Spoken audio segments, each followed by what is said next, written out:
नमस्कार साथियों, स्वागत है आप सभी का हमारे यूट्यूब चैनल द करियर में। फ्रेंड्स, जितने भी यूपी कांस्टेबल और एसएससी जीडी की तैयारी करने वाले लोग हैं उनके लिए यह श्रृंखला है और इसमें हम इतिहास के प्रश्नों को देख रहे हैं।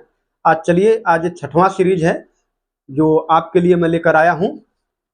इसमें कुछ प्रश्न हैं जिनको हम लोग देखेंगे। पिछले वीडियो में भी हमने इतिहास के प्रश्नों को ही कवर किया था और आज भी इतिहास के ही प्रश्न हैं जो आपके लिए बेहद महत्वपूर्ण हैं आपकी परीक्षा के लिए। देखिए, स्वराज मेरा जन्मसिद्ध अधिकार है, किसने कहा था? यह कथन है और इस कथन को आपको बताना है कि किसने कहा है। क्या गांधी जी ने कहा है, या तिलक मतलब बाल गंगाधर तिलक, या पंडित जवाहरलाल नेहरू, या फिर भगत सिंह? देखिए, भगत सिंह ने नहीं कहा है, न गांधी जी ने कहा है। गांधी जी ने क्या कहा? करो या मरो, करो या मरो, ठीक है। और भगत सिंह ने क्या कहा? इनकलाब जिंदाबाद, इनकलाब जिंदाबाद, ये इनका नारा है, ठीक है। ये जो स्वराज मेरा जन्मसिद्ध अधिकार है, यह कथन है बाल गंगाधर तिलक का। और आगे भी इन्होंने कहा कि स्वराज मेरा जन्मसिद्ध अधिकार है और मैं इसे लेकर रहूंगा, मैं इसे लेकर रहूंगा, पूरा वाक्य है, ठीक है। स्वराज मेरा जन्मसिद्ध अधिकार है, मैं इसे लेकर रहूंगा। तो यह कथन किसका है? तिलक का है, ठीक। चलिए नेक्स्ट प्रश्न पे। भगत सिंह को फांसी कब दी गई? आपको बताना है कि भगत सिंह को फांसी कब दी गई है। 23 मार्च 1931 को, 13 अप्रैल 1919 को, या फिर 15 अगस्त 1947 को, या फिर 26 जनवरी 1950 को? देखिए, 15 अगस्त 1947 देश स्वतंत्र हुआ। इसे हम स्वतंत्रता दिवस के रूप में मनाते हैं। देश क्या हुआ? स्वतंत्र हुआ। 26 जनवरी को क्या हुआ? गणतंत्र हुआ।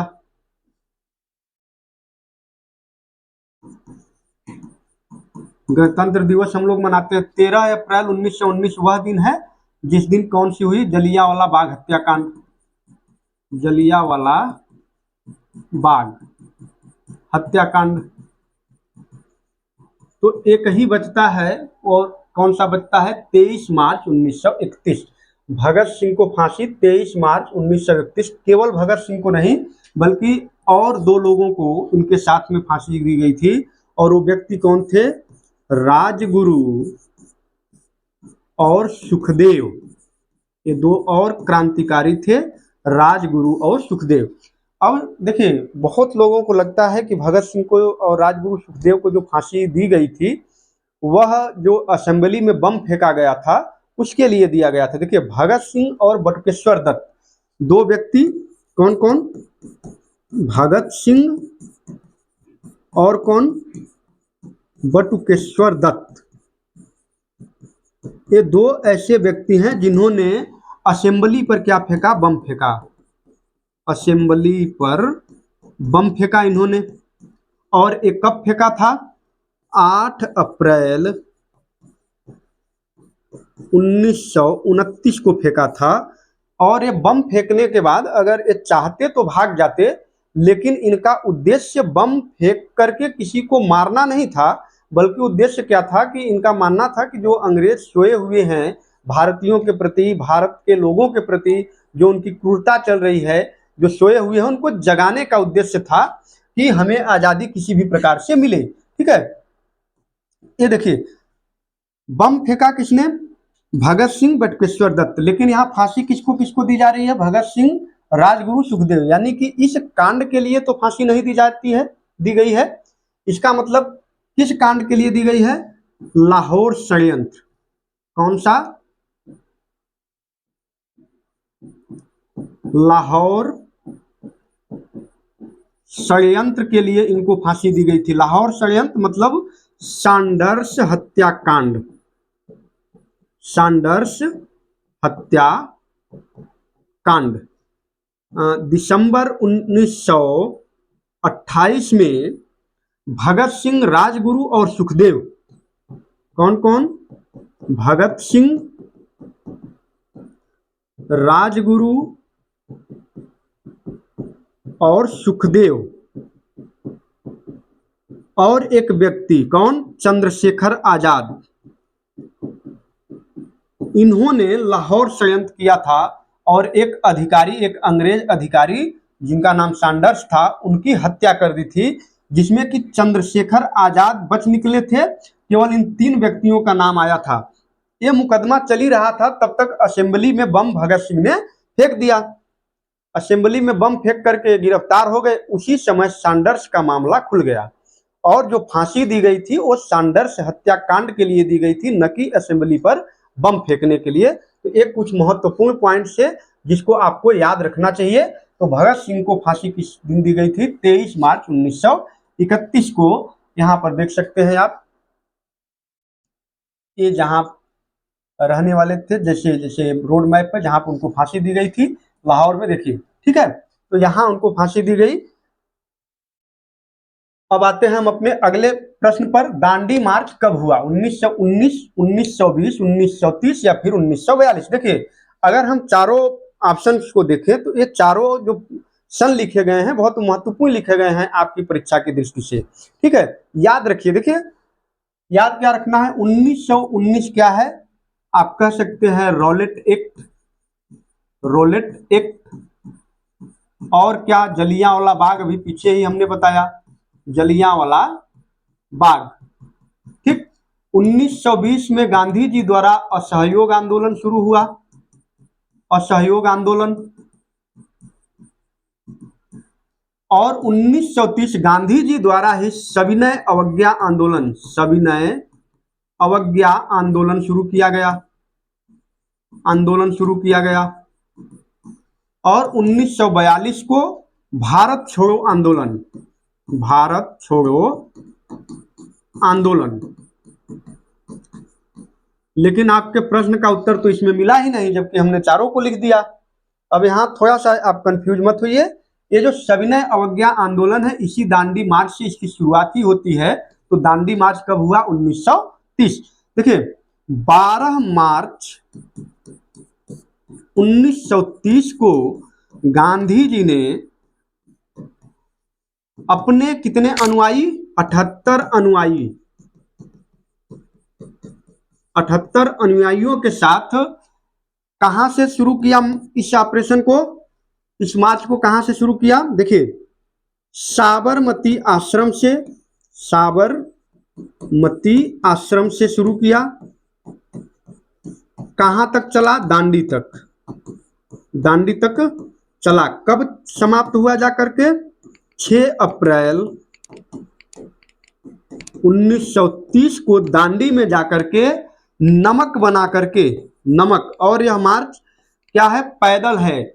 और इस दौरान 241 मील चला गया है पैदल।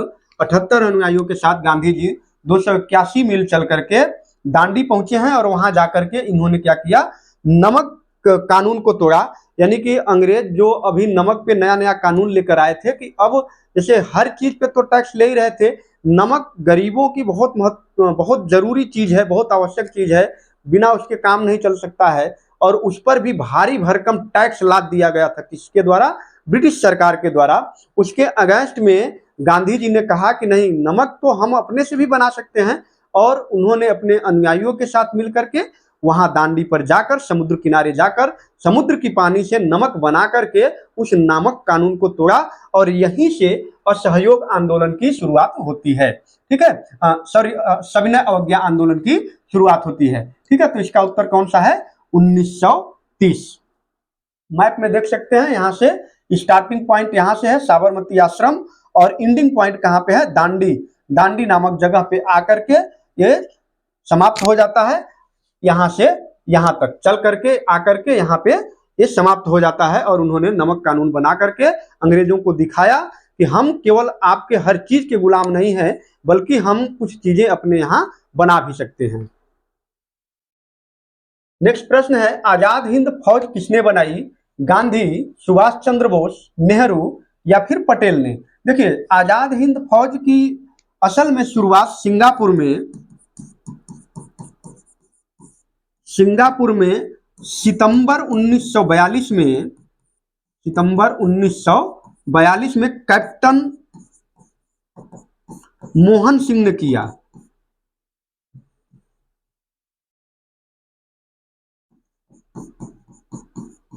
कैप्टन मोहन सिंह द्वारा किया गया, लेकिन बाद में उसे पूर्ण रूप से जो उसको संभाला जिसने, वो किसने संभाला उसको? सुभाष चंद्र बोस। इसलिए इनको आजाद हिंद फौज का संस्थापक भी कहा जाता है, सुभाष चंद्र बोस। तो इसका उत्तर कौन सा है? सुभाष चंद्र बोस। ठीक है, इसमें कुछ बहुत ज्यादा है नहीं, तो इसका स्थापना आजाद हिंद फौज की सुभाष चंद्र बोस ने किया। भारत का अंतिम वायसराय कौन था? Lord Curzon, Lord Mountbatten, Lord Dalhousie या फिर लॉर्ड कैनिंग? देखिए, थोड़ा थोड़ा जानते हैं। लॉर्ड कर्जन को किस लिए याद किया जाता है? लॉर्ड कर्जन को बंगाल विभाजन के लिए इनको याद किया जाता है। बंगाल विभाजन जो इन्होंने 1905 में किया, कि जो मुस्लिम बहुल वाले जो इलाके थे और हिंदू बहुल वाले इलाके थे, तो इन्होंने बंगाल को दो भागों में, पूर्वी बंगाल और पश्चिम बंगाल, दो भागों में बांट दिया था। कब? 1905 में। इन्हें लॉर्ड कर्जन को इसलिए याद किया जाता है। लॉर्ड डलहौजी, आप जानते हैं, राज्य हड़प नीति, राज्य हड़प नीति के लिए इनको याद किया जाता है। जो इन्होंने राज्यों को हड़पने की नीति, फूट डालो राज्य करो वाली जो नीति इन्होंने अपनाई थी, उसके लिए इनको याद किया जाता है। और एक चीज के लिए याद, इन्हीं के शासनकाल में भारत में पहली बार ट्रेन भी चली थी। आपको कमेंट करके बताना है कि यह ट्रेन कब और कहां से कहां तक चली थी। भारत में जो पहली ट्रेन चली थी, इसको आपको कमेंट करके बताना है, ठीक है। लेकिन इन्हीं के शासनकाल में चली थी। लॉर्ड कैनिंग भारत के अंतिम गवर्नर जनरल हैं। क्या है ये? भारत के अंतिम गवर्नर जनरल। लेकिन इसके बाद क्या है? भारत के प्रथम वायसराय। वायसराय क्यों? क्योंकि अब गवर्नर जनरल का पद समाप्त कर दिया गया। एक और इन्हीं के शासनकाल में भारत का प्रथम स्वतंत्रता संग्राम हुआ है, यानी कि 1857 की क्रांति इन्हीं के शासनकाल में हुई, लॉर्ड कैनिंग के शासनकाल में। और इस क्रांति के बाद इन्होंने जो भारतीय कुछ राजा थे या भारतीय लोगों के प्रति जो इन्होंने उदारता दिखाई, इसलिए इनको दयालु कैनिंग के नाम से भी जाना जाता है। दयालु कैनिंग, दयालु कैनिंग के नाम से भी जाना जाता है। और इन्होंने बहुत सी नीतियों में सुधार, कानून में जो इन्होंने सुधार के लिए इनको याद किया जाता है कि भारतीय दंड संहिता में इन्होंने बहुत सारे बदलाव किए। और इस युद्ध के बाद जो 1857 की क्रांति हुई, इस क्रांति के बाद जो गवर्नर जनरल था, गवर्नर जनरल यानी कि कंपनी, जो ब्रिटिश ईस्ट इंडिया कंपनी थी, उसका प्योर आदमी था। लेकिन अब यहाँ से जो महारानी एलिजाबेथ थी, उन्होंने कहा नहीं, महारानी विक्टोरिया, उन्होंने कहा कि नहीं, अब जो शासन होगा वो ब्रिटिश के सीधे क्राउन के हाथों होगा। तो अब सत्ता ब्रिटिश ईस्ट इंडिया के हाथों से निकल करके किसके यहाँ चली गई थी? यानी ब्रिटिश क्राउन के पास चली गई। और ये जो वायसराय थे, वायसराय का मतलब है कि वह केवल दोनों के मध्य की कड़ी होंगे, कंपनी और ब्रिटिश क्राउन, यानी कि अब ब्रिटिश क्राउन के हाथों में पूरी सत्ता आ गई है, ठीक है। तो लॉर्ड माउंटबेटन इसका उत्तर है। लॉर्ड माउंटबेटन क्या है? उत्तर है, इन्हीं के शासनकाल में भारत को क्या मिली? स्वतंत्रता। भारत को स्वतंत्रता मिली, माउंटबेटन योजना के तहत भारत को स्वतंत्रता दी गई। तो लॉर्ड माउंटबेटन भारत के अंतिम वायसराय है। अब आपको बताना है कि भारत के अंतिम जो गवर्नर जनरल हैं, वह कोई भी हो, भारतीय हो या कोई भी हो, वह कौन है, ठीक है। भारत के अंतिम गवर्नर जनरल कौन है?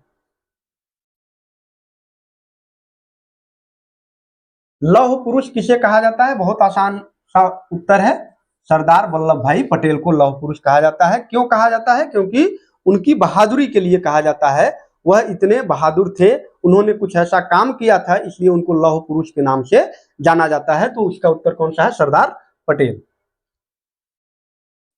झांसी की रानी का नाम क्या था? लक्ष्मीबाई, दुर्गाबाई, अहिल्याबाई या पद्मिनी? तो झांसी की रानी का पूरा नाम क्या था? रानी लक्ष्मीबाई, ठीक है। रानी लक्ष्मीबाई के नाम से, और ये कहाँ की रानी थी? झांसी की रानी थी। 1857 की क्रांति में इन्होंने झांसी से मोर्चा संभाला था तात्या टोपे के साथ मिलकर के। ठीक है, हाँ ये देखिए झांसी है यहाँ पे। ठीक, तो यही की ये क्या थी? रानी थी। अच्छा, इनका बचपन में भी कुछ और नाम था जिस नाम से इनको जाना जाता था, और वह नाम था मणिकर्णिका। ठीक है, इनका बचपन का नाम जो था वो क्या था? मणिकर्णिका था। तो यह थी झांसी की रानी। तो आज के लिए ये आपके लिए प्रश्न थे, जो मुझे उम्मीद है कि आपकी परीक्षा के लिए बहुत उपयोगी साबित होंगे। अगर वीडियो आपको अच्छा लगा है तो वीडियो को लाइक, शेयर और सब्सक्राइब जरूर करें।